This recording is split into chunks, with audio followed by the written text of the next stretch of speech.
Oh, and welcome to the space between ideas. I'm Blank Gates. Welcome, welcome, welcome. Wow. So I heard something called FlexGate. FlexGate basically it means that when you open up your screen, then your screen turns white, and it's like a big problem with Mac MacBooks right now for some reason. Um, and yesterday, I don't know, I freaked out yesterday. I've had this problem now for a little while, but then yesterday, it wouldn't work. It just couldn't get it to work. And then even when it was working, there was still like some problems. So I don't know how you guys feel when you have screen, but I don't know. I get a little excited. So, anyways, then so I just turned off the computer. It just looked like maybe it was both a hardware and a software problem together. Because it was like white screen, but then like it popped back to like normal screen, but then I could like see the same screen as before. And then I turned the computer off and then on again. And then it was showing me the screen from before I turned the computer off, even after I changed the screen. So I don't know. It's like a really weird situation. Anyways, I turned everything off and I just didn't want to talk to the computer at all. And then this morning, well, just now, I spent the whole morning cleaning this place. Like I'm thinking about moving to another country. So I gotta sell this place. Anyways, I spent the whole morning and yesterday cleaning, cleaning, cleaning, cleaning, cleaning. Wow. 3 years I've been here. Anywho, so it's time to get to work. Now, before we start, uh, I wanted to show, well, I guess we're starting. So I wanted to show you this little weird thing. Um, I'm gonna share the whole screen. Yeah, so as you remember from today, uh, I wanted to I wanted to reboot my Gemini Windsurf. It's like the pro version. And actually, I'm kind of curious what the changelog is about. So it looks like Windsurf, they updated some changes, Linux fixes. Okay, nothing to do with what I'm doing. All right. So what I realized was that if I'm going to find like which conversation I was using, then I could just go back into my YouTube videos. So I went back to a YouTube video called Windsurf Planning Mode. And then I discovered that no, this was actually when I started working on the free app. And then I went back even farther and I found task F3.1 backend implement delete API task ID API plus testing. And that's when I found it. So as you can see, the name of the conversation is up here. This one was called Objectives Builder. So I knew it wasn't that one. This one's called implementing and testing. So we got to go scroll down and we got the objectives builder, got the automated manual test plan. Then here it is, implementing and testing task deletion. Okay, looking at this the first time. And how are you? How are you? Any upgrades to your system since we worked together? Um, chat.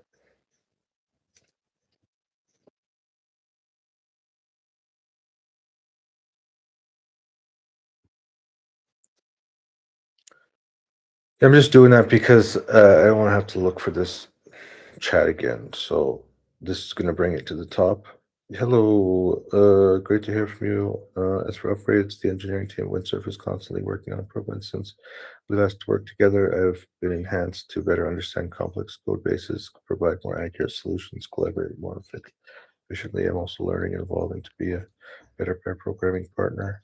Looks like you have the guidance MVP project open. I'm ready to dive back into whatever you are. Good. Well, my computer's already getting hot. I can feel it because it's running a bunch of different things at the same time. No, we're not actually going to do this right now. And then this one is to choose. Pretty sure that this one is fixing Puppeteer end to end. Okay. So I don't think it fixed the cut and paste. Um, let's throw this there as well. And then we can close these ones. All right, so we have a few minutes and we can do some work here. Um, basically I can see what's going on basically up here. So we got our Arrowhead app and we got a bunch of calibration documents that we don't really need to have open. Um, I mean, Trello's good. Trello's fun. Trello's wonderful. I love Trello, but like, I don't really use Trello because I use my own little system. So there's no reason to have it out. Like, look, because I can just use Trello inside of here. You see, this is the Kanban task list. We're adding to the calibration process docs and drive the car. So, um, I don't know. I guess we kind of did that a little bit. What are we actually doing now? With the AI linter and visual ground truth, I think we kind of did that as well. Read the task page. Yes, that's what we're doing. And so why do I need Trello when I can just, here's all my stuff is here.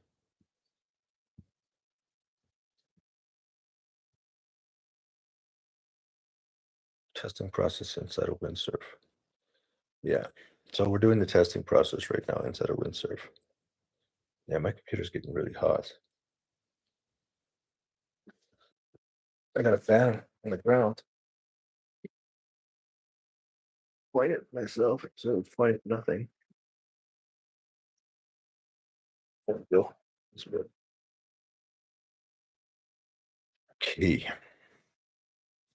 So we're just gonna close up Trello. Um, how we doing with tokens? I think we got lots of tokens left. We got hundreds of tokens left.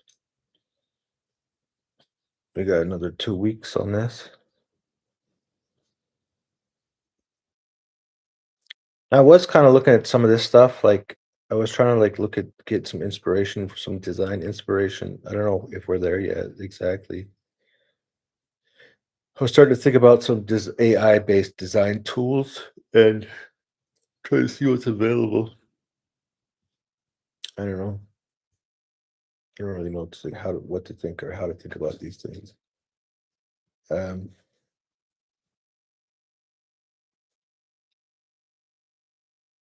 all right, so we could get started with this. So yesterday we were like thinking we just wanted to have three ideas, or we didn't. We just wanted to have some ideas. So this is based on this idea of brainstorming. Step two, ideate. One of the main issues that we're having with the ideate process is like when you ideate, then the question is like, what exactly are you talking about? Because you see here, we got the current to-do list. So we can talk about the website development.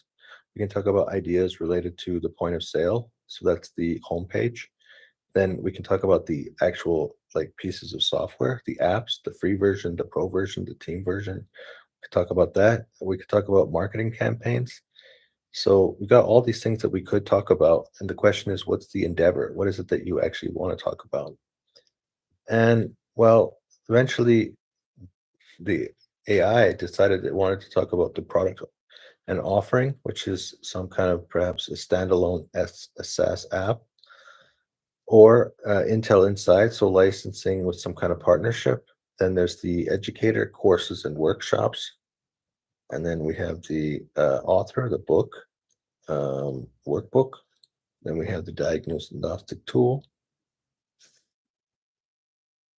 Diagnostic tool. Interesting.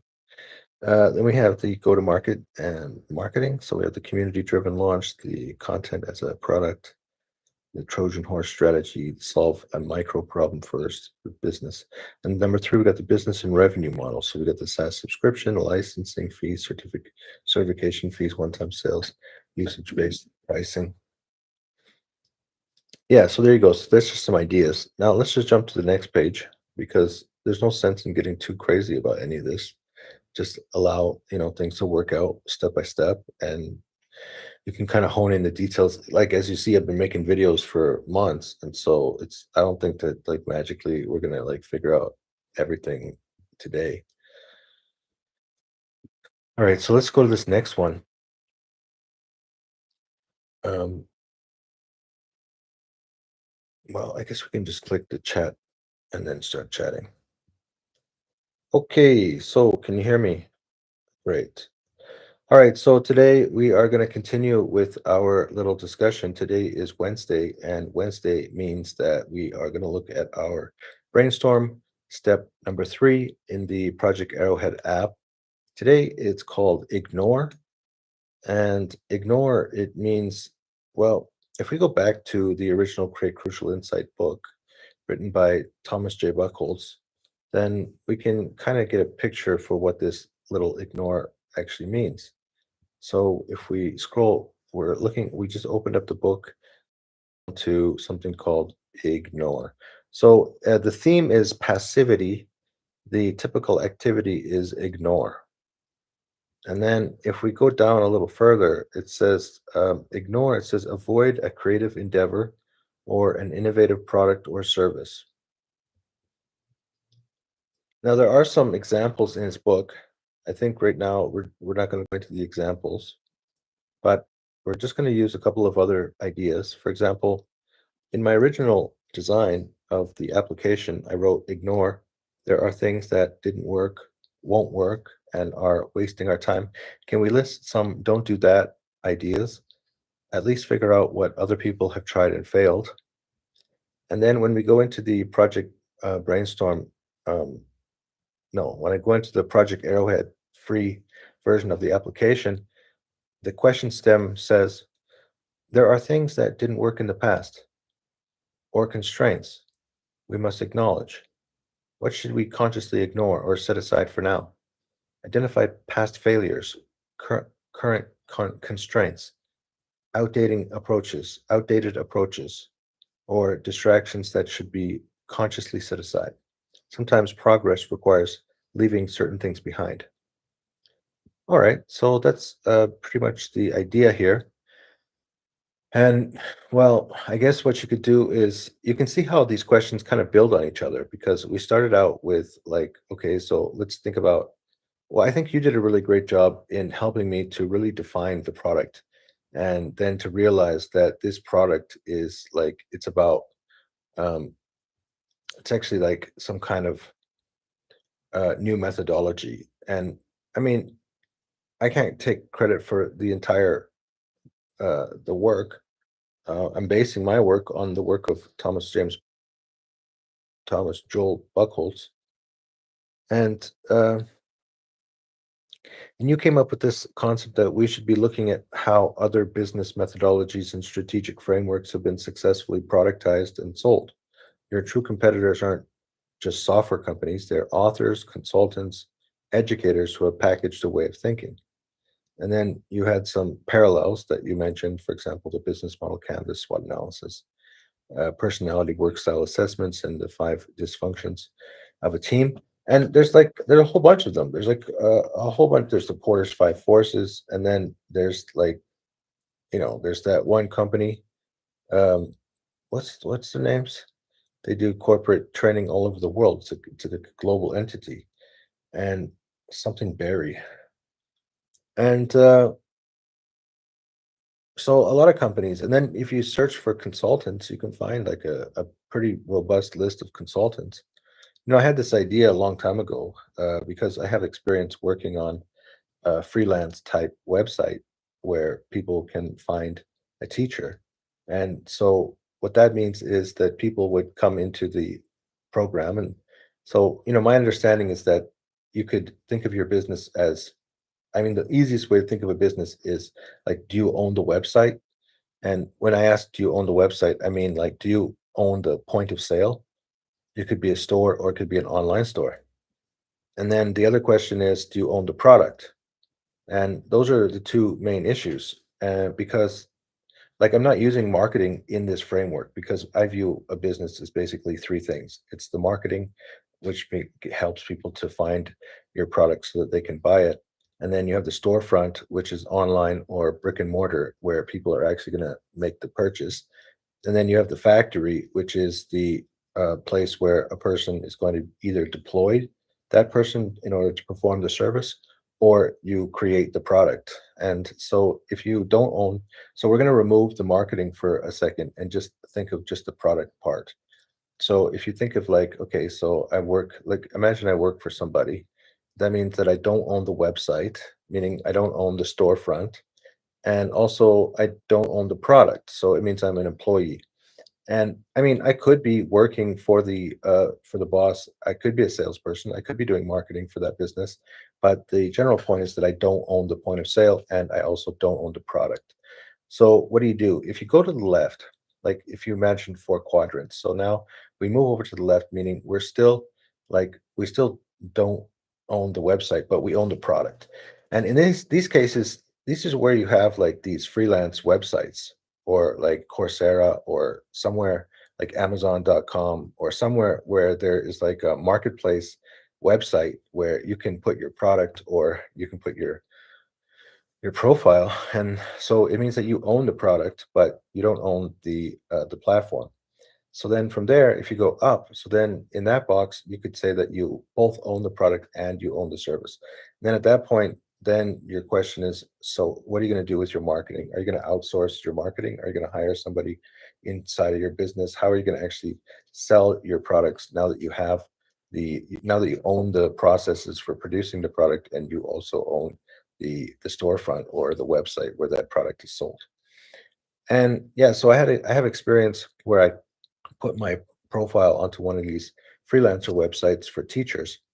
And that gave me a really good experience to understand how people might enjoy maybe finding coaches through this type of system. But then I don't know. So, like, what kind of coaches are like freelance coaches? And then also, like, what methodologies are these coaches going to be using? And I thought, like, well, I could just like create my own little coaching platform, and therefore, I mean, I had it all pretty well worked out with the concept of like, if you have your own coaching methodology, then you could teach students, and then eventually those students could become student teachers. And then if you own the methodology for any kind of coaching, and then your students are getting paid. So when they teach somebody, they get paid. And then also the person who owns the methodology would also get paid. And then whenever the books, like, so let's say that there's some course books, there's some kind of user process for the coach to work with their students. So then you could also be selling some of their hard copy or soft copies of their books or their some of their training, um, their online courses or things like that. So I thought about how you would create a system like that where people who have created online courses and books and have created their own system would be able to be paid for both managing other people when or teaching their students, and then once their students become student teachers, having an opportunity to continue to work with their students as their students become coaches and teachers. But the thing is, like, that's super, super complicated to do, and particularly right now, where I'm just like basically, I created an online course and I had some trouble figuring out how to sell the course and how to do the marketing. So at that point, I kind of like basically owned the website. I also owned the online course, but then like the marketing part was still a challenge. So then I don't know why, but I transferred from creating an online course to actually creating some kind of web application, and I know eventually I'm still going to run into the problem of how to do the marketing.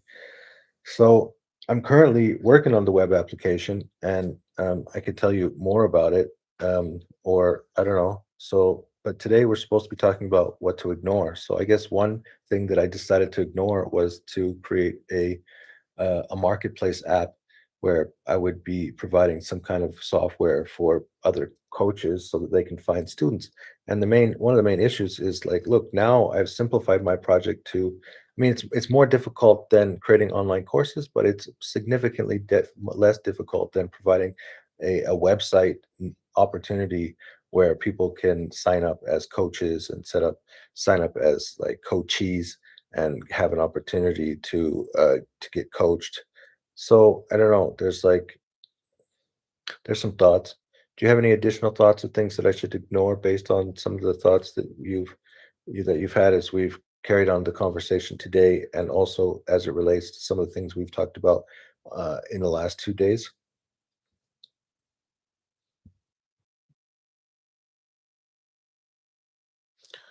All right, so here you go. So that's this is me using my own methodology to talk myself through the process of developing a business, and also you're able to hear some of my history, and how I got here. Now, what's going to happen is this week we're going through the 5 stages of the 5 steps of my app, a brainstorm, which is based on Tom's work. And then what's going to happen next week is, well, we're going to on Monday we're going to do the same thing. We're going to go back to the day one, step one of the brainstorming tool, and I don't know, we're gonna have that conversation again, and it's just gonna become like a regular habit. So maybe we'll just plug this in so you can listen to it from the perspective of the AI's voice rather than my voice.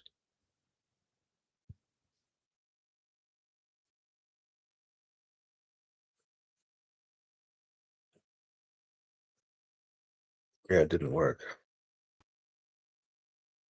Um, Try that again.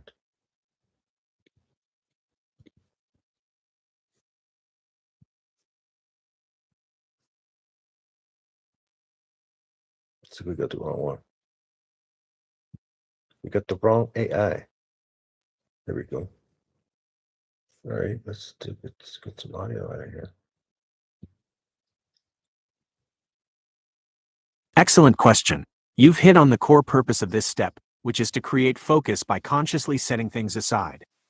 You've already done this brilliantly by identifying your first and most important, don't do that, idea. You're right to ignore the multi-sided marketplace for coaches. Building a platform for other coaches to find students is a universe-building project. It involves creating a robust user management system, payment processing for third parties, and solving the chicken and egg problem of getting both coaches and students on board simultaneously. By setting that aside, you've already focused your efforts immensely. Based on our conversations this week, here are a few other potential candidates for your ignore for now list. 1. Ignore being a perfect software engineer. You mentioned that you're not a software developer and are navigating the challenges of AI coding tools. This is a critical place to apply the ignore principle. What to ignore? The desire to write perfect, elegant, infinitely scalable code. Don't worry about the best tech stack or the most efficient database query. Why? Your goal right now isn't to build a flawless piece of enterprise software. It's to build a minimum viable product, MVP, that validates your core methodology. The code is just a vehicle for the 5 questions. Good enough to work is better than perfect but never finished. 2. Ignore the Big Bang marketing launch. You've correctly identified that marketing will be a challenge. The temptation is to try and build a massive, perfect marketing plan before you even have a product. What to ignore?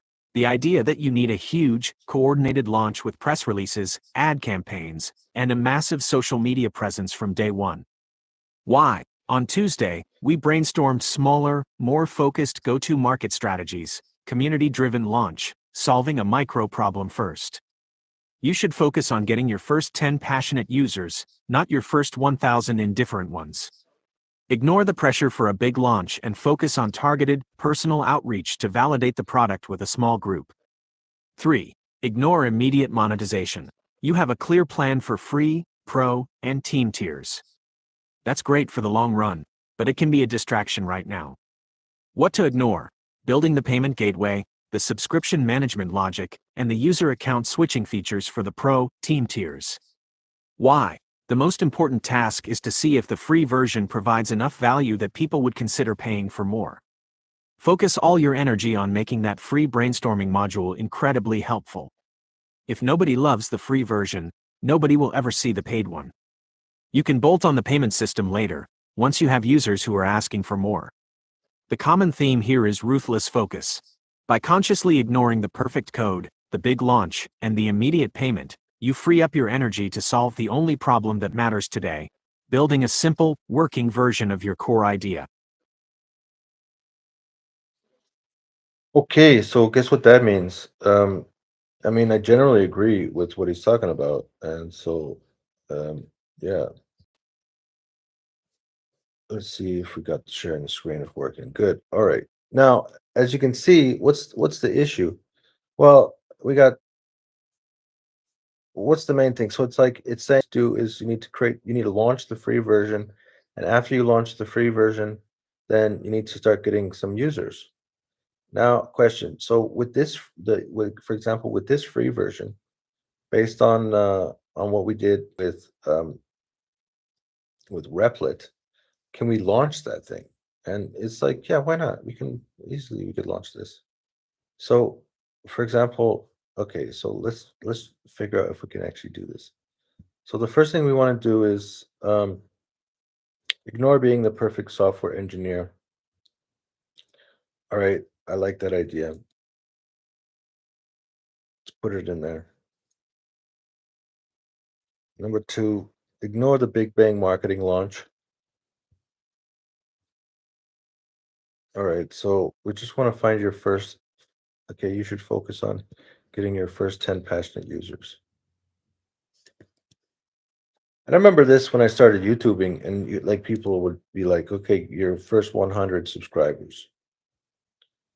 All right, you have a clear free. Okay, what to ignore? Building a gateway. Okay, so what are you gonna do? Let's get the most important task is to see if the free version provides enough value. People consider paying more.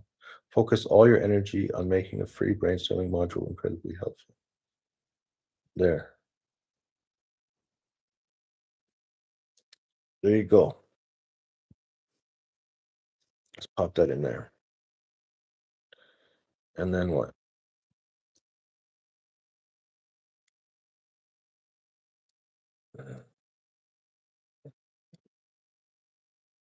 Good. Next steps.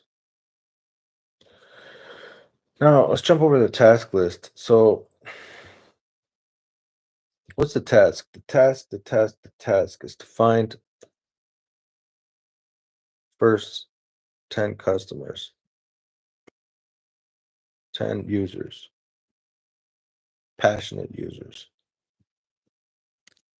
passionate, 10 passionate users. This is for me. And all right, let's give her 2 weeks. There you go. Boom. How do you like that? Okay, so then what that means is now we can actually go back to the homepage, and then we can start the brainstorming for like, okay, so how do we find, see here it says you should be looking at how other businesses methodologies. So okay, so what's happening here? So it's saying that it's making a decision. Your true competitors aren't just software companies, they're authors, consultants, educators who have packaged a way of thinking. Are we writing a book right now? No, we're not necessarily writing a book right now. We're trying to launch a piece of software. So this becomes, we have to change this.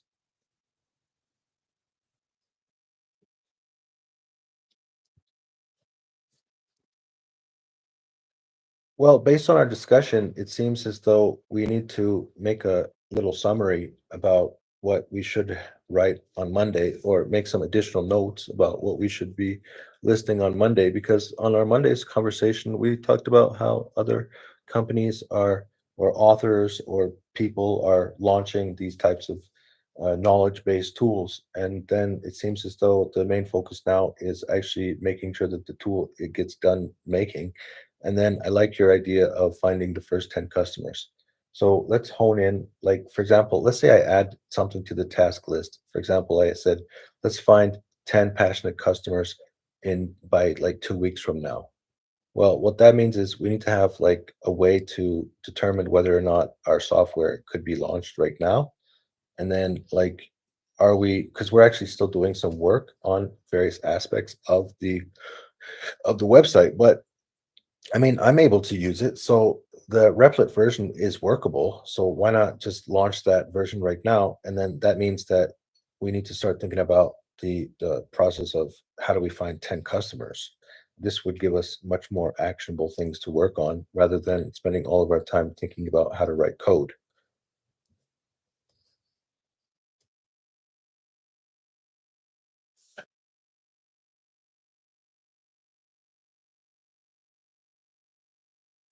All right, now if it's going to go into the Monday idea, then it's going to be like, well, this is how other people are going to think about these tasks.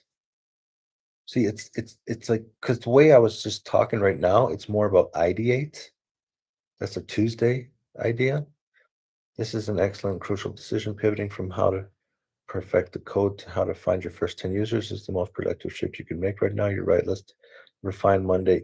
Imitate task list to focus on the immediate actionable goal instead of broadly analyzing how others launched. We will imitate the specific proven tactics successful founders use to get their very first users. Boom. Here's the summary of a proven step-by-step process you can add to your task list for finding those first 10 passionate users. Step one, define your first ideal user.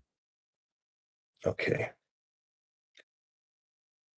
Before you find them, you need to know exactly who you're looking for. This is about precision. Don't look for managers. Do look for a project manager at a tech company with 50 to 200 employees who has posted on LinkedIn about challenges of aligning their team with company goals, or a marketing department head who uses Asana but is looking for a better way to define quarterly objectives. Actual task, write down 3 to 5 of these hyper-specific user profiles. Huh. Wow. All right. So in step two, hunt where they live. Go to the places these people congregate online. LinkedIn, use the search function to find people with job titles from the step one. Online communities, find niche communities where your ideal users ask for advice. Think subreddit like pro project management, R manager, Slack groups, or industry specific forum. Your network. This is the warmest channel. Go through your own LinkedIn contacts. Who do you know that fits the profile? Who do your friends know? Ask for warm introduction. Actual task. Create a simple spreadsheet of list 30 potential people who fit your profile, noting where you found them. Your outreach should not be a sales pitch. You're a founder asking for expert advice. This approach has much higher success rate. Here's a template. Here's the elements to imitate actionable. Okay, what do I do? I I want to take a I want to take a break because this is painful.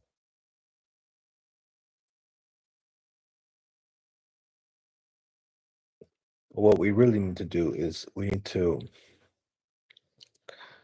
turn it into a task list.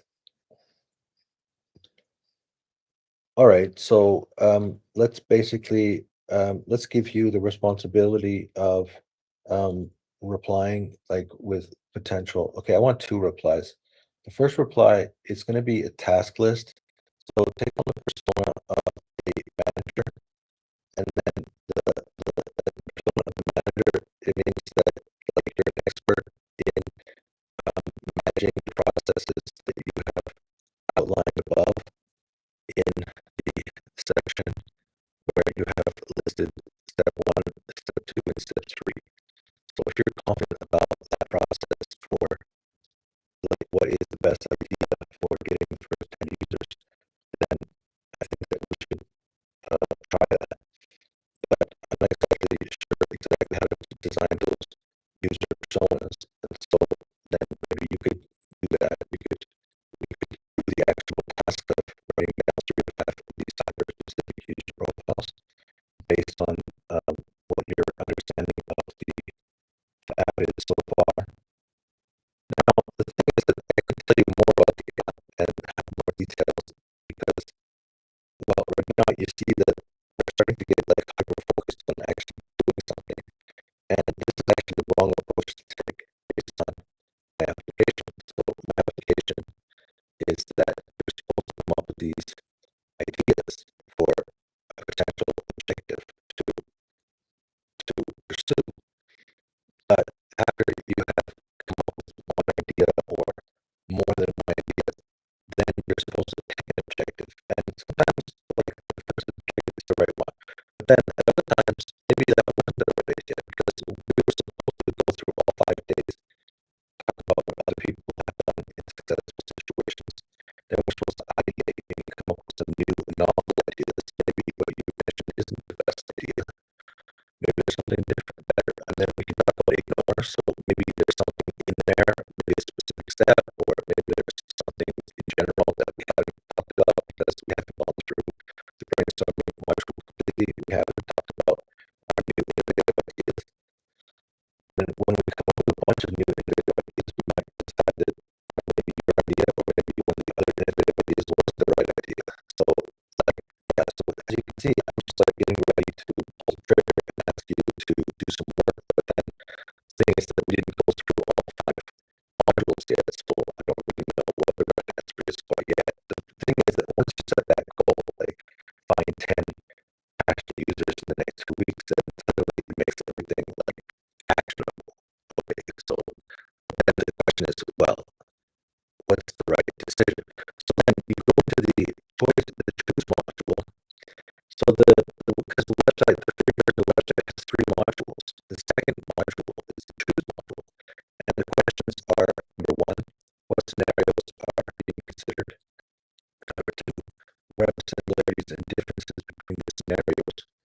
Number 3, how do you decide on what aspects of the scenarios are more or less important to consider? Number 4, evaluate the differences based on those important aspects. And then number 5, make statements that support your decision. And so the choose module, you can actually go through that choose module in my app. And the questions are slightly different.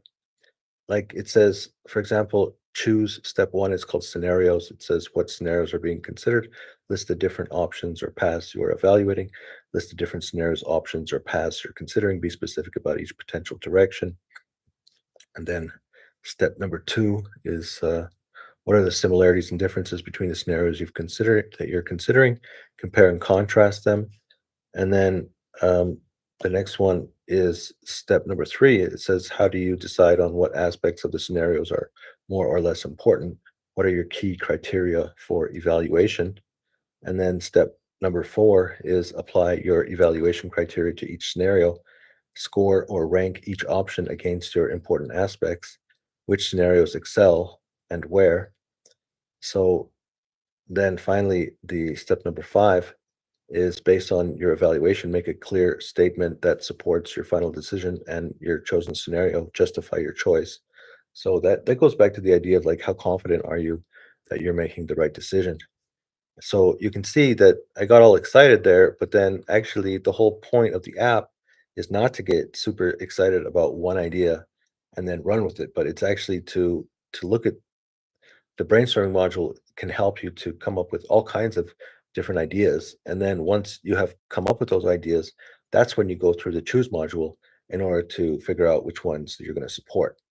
And then finally, once you've completed that, then you're going to go into the final module, which is, sometimes so you can see that what we've done now is that we've gone through the 2 core modules where like a project manager is going to be communicating with like themselves, like coming up with the objectives, or they might be communicating with their senior managers to come up with the objectives for themselves and for their department.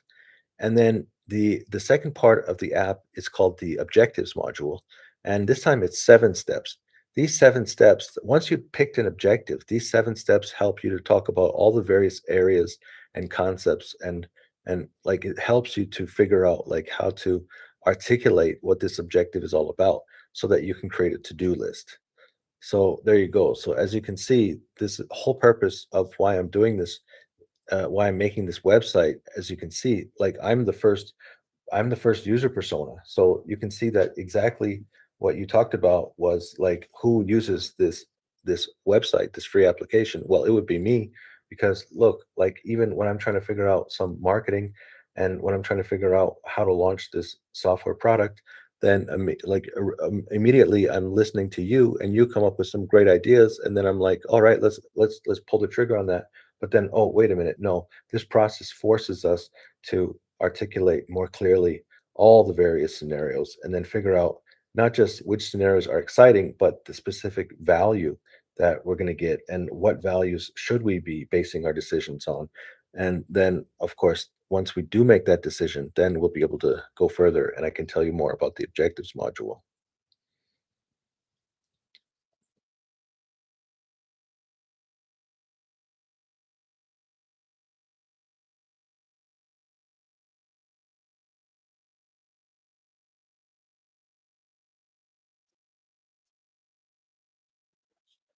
This computer's getting hot. It's hot, hot, hot. It's like 30, it's like 28 degrees outside.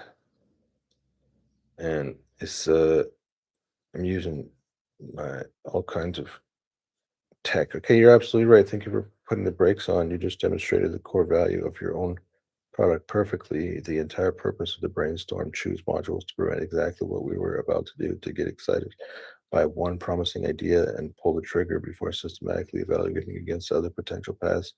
You just used your own methodology on our process and it worked. This is a perfect use case. So you are correct. I will not create the task list or write out those user personas right now to do. Okay, let's formally do it. This computer's getting too hot. Gotta take a break. I don't want the computer to break. I'm already having enough problems with it. All right, let's take a little break and we'll come back in a little bit.